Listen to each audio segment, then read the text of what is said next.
welcome back to Trees and Turtles. My name is Imogen, and in today's video we're going to be exploring the concept of small adventures. If you're not already subscribed, what are you doing? Subscribe down there and make sure to follow me on Instagram. My Instagram's in the description, and let's get into the video.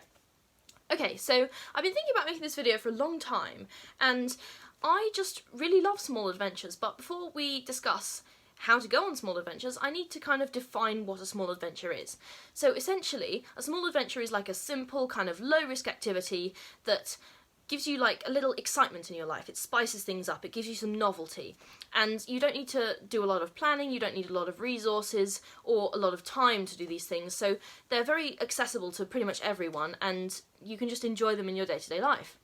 So essentially, I like to do this in my life. It's a way of romanticising my life, and if you want more on this, actually, I made a vlog about romanticising my life. I'll try and figure out a way to link it, so go and watch that as well.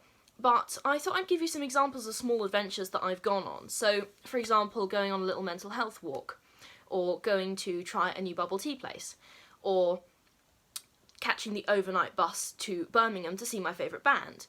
Admittedly, that took a bit more planning, but you get the idea.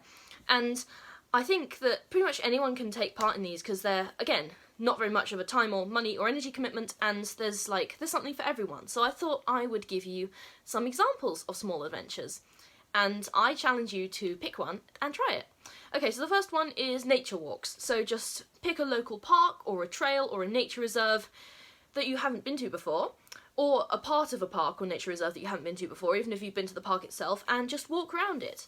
So just sort of be present in the moment and try and take in like new things, notice new things, like maybe you notice a new plant or a new bird or something, and just try and be really still and present in the moment when you're doing this.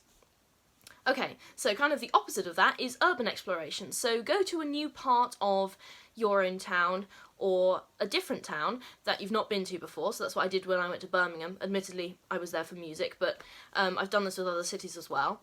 And just look for something interesting, like a new cafe or like a bookstore or something intriguing that you've not seen before, and, you know, go inside.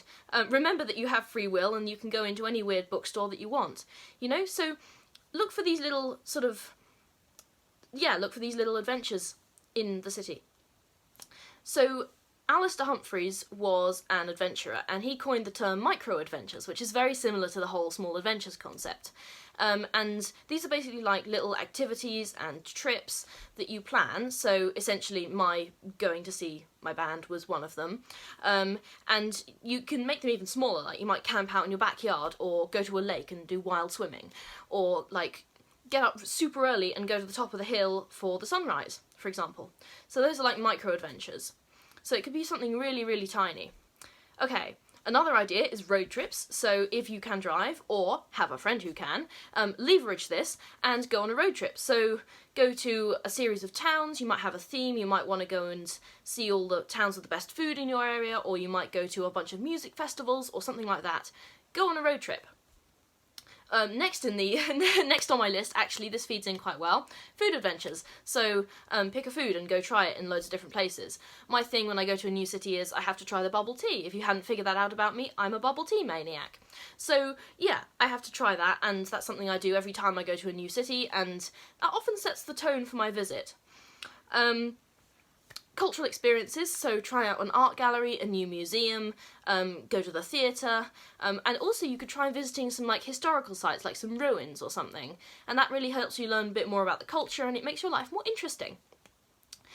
If you are the sporty type, you might try joining a new sport, like rock climbing. I remember when I was like 11, I tried canoeing for the first time. That was really fun. You might try paddleboarding or joining a club, and you know, you can always quit if you don't like it, but I think the point is to try it, you know?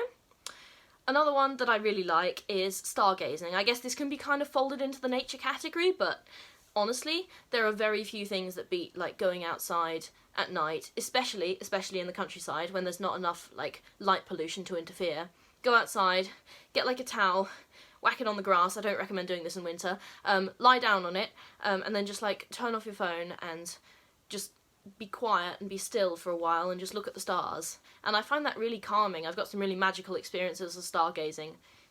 even in a town, but specifically in the countryside.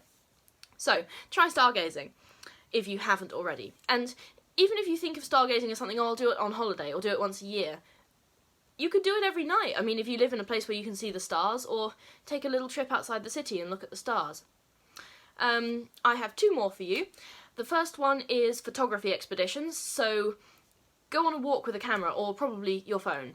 But I challenge you to go on a walk and take pictures of 10 interesting things that you find. They might be pretty, they might be horrifying, they might be just weird, you know? Just take things that interest you or intrigue you, or that you found made your day more interesting, and those 10 pictures can kind of tell a story about the kind of day that you had. So I challenge you to go on a walk and do that, or just take 10 random pictures throughout your day, and then see what you've got at the end of the day. Okay, so the final one is one I really liked, and that is random acts of kindness. So you don't just have to make your own life better, although this is what this video is about, is making your own life better and more exciting through small adventures. You can also add a sense of small adventure to someone else's life. So, you know, volunteer, bake cookies for someone, give someone a hug when they're down, you know, like doing small things that are kind for people. They'll remember them, you'll remember them, and they will just sort of add a sense of not necessarily even adventure, but maybe deeper bonding or meaningful connection to your life. So, honestly, it's not about doing stuff that's huge or like time-consuming or expensive or any of those things.